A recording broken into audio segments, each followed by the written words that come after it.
বর্ণের উচ্চারণ প্রণালী আলাদা আলাদা রকমের।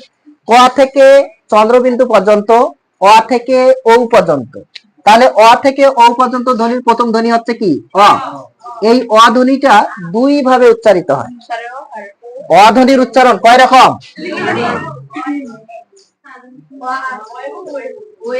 অ ধ্বনির উচ্চারণটা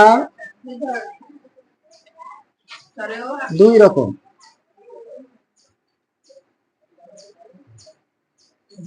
কয় রকম?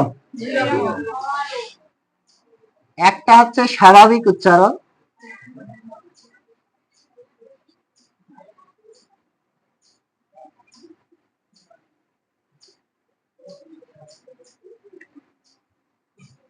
আর একটা হচ্ছে ও এর মতো, মানে বিকৃত যেটাকে বলা হয় ও এর মতো উচ্চারণ।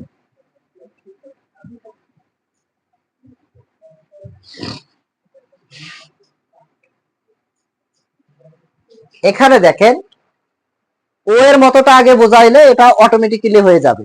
ও এর উচ্চারণ অ ধ্বনি কখন ও এর মতন হয়? এক নম্বর সূত্র, অ ধ্বনির পর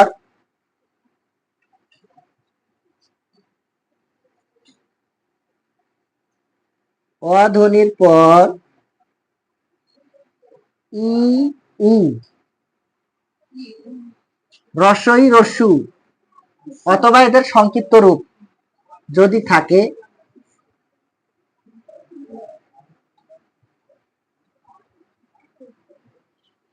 তখন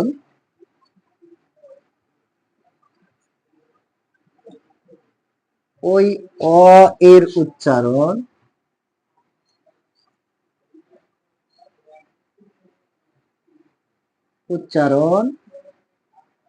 ও এর মতো হয়। ও এর মতো হয়। তার মানে অ ধ্বনির পর রস্বই রস্যু যদি থাকে অথবা এদের কার চিহ্ন যদি থাকে, তখন ওই অ এর উচ্চারণ অ না হয়ে ও এর মতো হয়। যেমন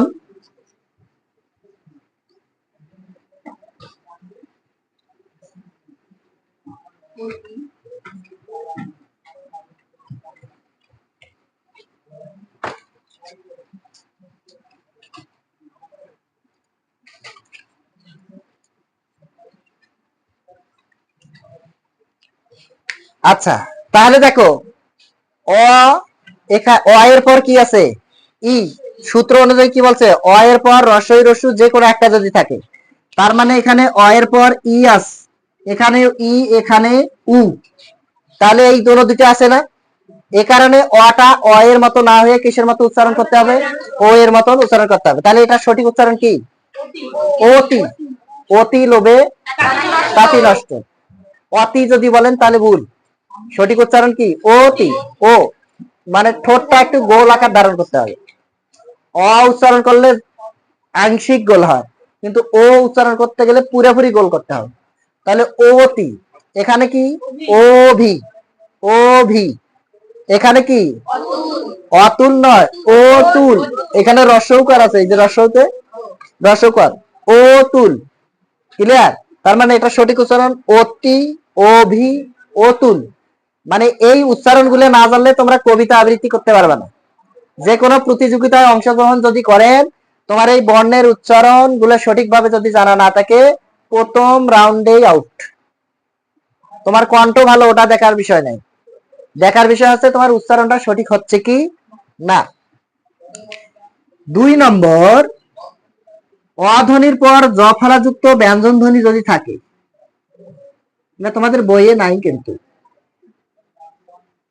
অধ্বনির পর জফলাযুক্ত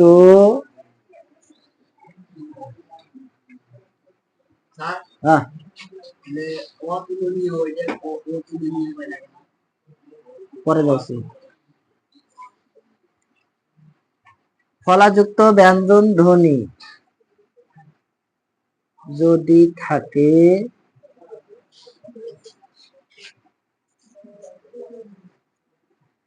তখন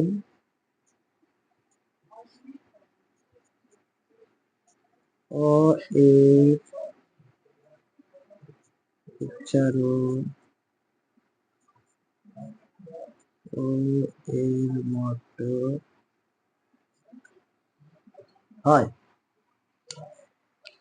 আচ্ছা, অ ধ্বনির পর জফলাযুক্ত ব্যঞ্জন ধ্বনি যদি থাকে তখন অ এর উচ্চারণ ও এর মতো হয়। উপরেরটা লেখা হয়েছে তো নাকি? অ ধ্বনির পর জফলাযুক্ত ব্যঞ্জন আছে, এখানেও অ ধ্বনির পর জফলাযুক্ত ব্যঞ্জন আছে, এখানেও অ ধ্বনির পর জফলাযুক্ত ব্যঞ্জন আছে। এখন প্রশ্ন হতে পারে, স্যার এখানে তো দন্ত স, এখানে তো অ নাই। ওই যে একটা ধ্বনির কার চিহ্ন নাই, সেই ধ্বনিটা হচ্ছে অ, কেননা অ ধ্বনিটা ব্যঞ্জন ধ্বনির সঙ্গে সবসময় যুক্ত থাকে। ক, খ, গ, প্রত্যেকটা শেষে অ আসতেছে না, এখানে স, অস। তাহলে এটা সঠিক উচ্চারণ অদ্য না হয়ে হবে কি অদ্য। অনেক সময় যে মাইকেন হয় না, প্রচার প্রচারণা খেলার, ওই খেলাগুলোতেও তোমরা লক্ষ্য করে দেখবা যে ওরা অদ্যই বলে। কেউ যদি মারা যায় ওই অদ্য কথাটা বলে, অদ্য কথাটা কিন্তু সঠিকভাবে বলে না, কিন্তু সঠিক উচ্চারণটা হচ্ছে কি অদ্য, অদ্য।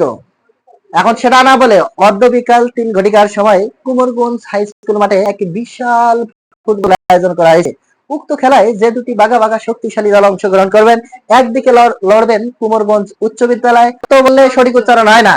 তোমরা হয়তোবা লালন ফকিরের সেই গানটা শুনছেন, সত্য কাজে কেউ নাই রাজি, সত্য কাজে কেউ নাই রাজি, করে শুধু তানা না না, যাদ গেল বলে। তার মানে সত্য, সত্য বললে কিন্তু তাল লয় সব হারে যায়। তাহলে সঠিক উচ্চারণ কি সত্য।